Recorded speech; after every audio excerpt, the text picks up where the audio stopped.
WPSD Local 6, your breaking news and weather authority. This is Local 6 at 5 in high definition. We begin tonight with a call that a local woman's parents have waited nearly 2 years to receive. The remains of Jackie Waller have been found. She was last seen.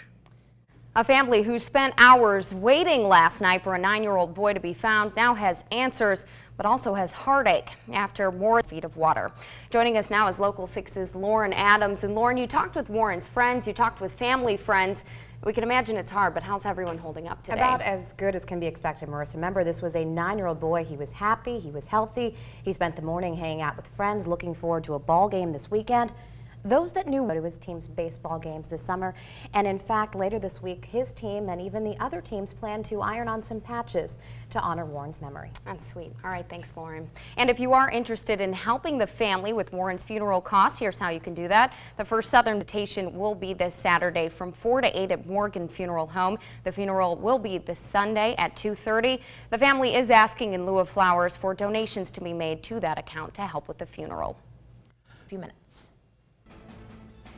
Now on to continuing coverage on the Bardstown, Kentucky canine officer who was killed on duty. Bardstown Police Chief Rick McCubbin says they aren't any closer to catching the person who gunned down Officer Jason Ellis, but now there's a larger reward for information leading to an arrest. Loved ones. Ellis was a 7-year veteran of the force. He leaves behind a wife and 2 sons. A Mayfield man accused of leading deputies and police on a high-speed chase with his toddler in the back seat of the car faces numerous charges tonight. The Graves County. Well, the life expectancy for a certain group of women has been dropping over the past decade. What factors researchers believe are causing? Jennifer, thank you. Would you know the difference between everyday pains and the symptoms of a heart attack? You might be surprised. In tonight's Family Healthcast, tobacco use and unemployment appear to be main factors in a reduced lifespan among some women. Life expectancy for the country's least educated white women has been declining since the late 90s, more so than any other race of women.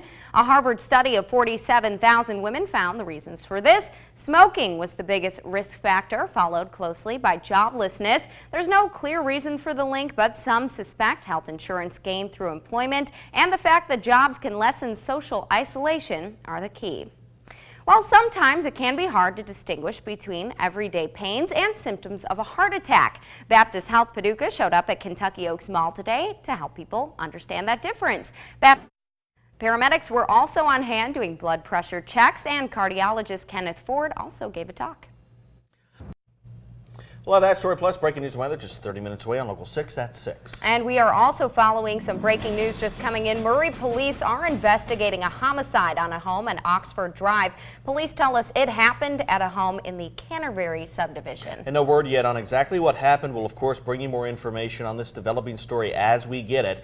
To receive breaking news mobile alerts on your cell phone or your email, head to WPSD local6.com. Click on the blue alerts antenna icon at the top of the page. Another story for a real sign of fame. I knew he was popular in America, I guess worldwide now.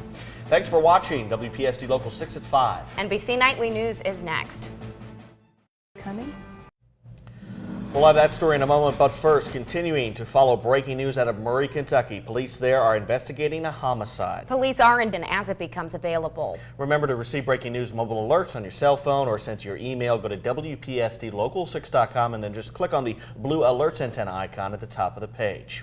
Well, we know the United States Enrichment Corporation is closing its Paducah plant, but we and the 1,100 families who depend on the plant don't know is what happens next. A local group that's been preparing for years for the day USEC shuts its doors is reaching out to the plant's employees and preparing a rapid response. The West Kentucky Workforce Investment Board is trying to secure a federal grant to go toward training programs and helping USEC workers find jobs. But first, they're sending out a survey, and Local 6's Jason Hibbs joins us now with tonight's top story at 6. And Jason, what type of questions can USEC workers expect on that survey?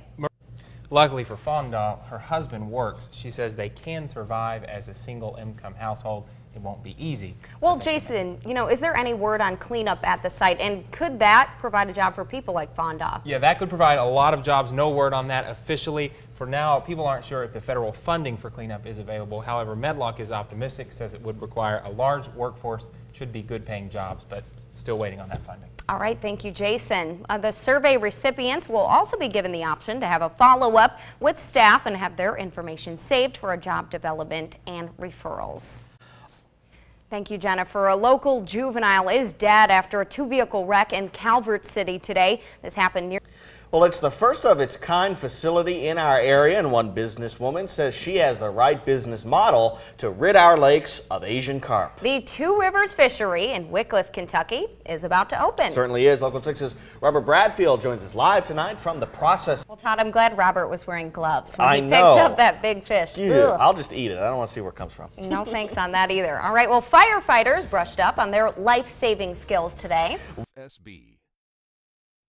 The city of Carbondale is hoping to strike a deal with the state of Illinois to keep the state police crime lab in town. The Carbondale lab fell under Governor Pat Quinn's budget acts last year, and he announced plans to consolidate it with a new lab being built in the St. Louis metro area. That's to save money. Still, local police aren't happy about the plans and anticipate delays in evidence processing. Local 6's Kendall Downing shows us where the city's willing to compromise the two labs.